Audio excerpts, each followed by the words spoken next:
નમસ્કાર દર્શક મિત્રો, જીકે ટીવી ન્યૂઝમાં આપનું સ્વાગત કરું છું. જોઈએ હવે સાબરકાંઠાના મુખ્ય સમાચાર. મિત્રો, અમારી ચેનલના પળે સમાચાર જોવા માટે અમારી ચેનલને લાઈક, શેર અને સબસ્ક્રાઇબ કરવાનું ભૂલતા નહીં. સાબરકાંઠા જિલ્લાથી મહત્વના સમાચાર આવી રહ્યા છે ત્યારે હિંમતનગર સેશન કોર્ટના હત્યા કેસમાં ફાંસીની સજાનો ચુકાદો આવ્યો છે.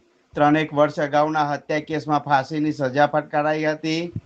3 આરોપી પૈકી 2 આરોપીની ફાંસી અને એકને 7 વર્ષની સજા. ઇલોલમાં સલૂનમાં આરોપીઓએ ઘાતકી હુમલો કરી હત્યા કરી હતી. હત્યા બાદ પુરાવા નષ્ટ કરવાનો પણ પ્રયાસ કરાયો હતો. પુરાવા અને સરકારી વકીલની કોર્ટમાં દલીલો બાદ કોર્ટે ફાંસીની સજા ફટકારી છે. વર્ષ 2023ના કેસમાં ન્યાયાલયે મહત્વનો ચુકાદો આપ્યો છે.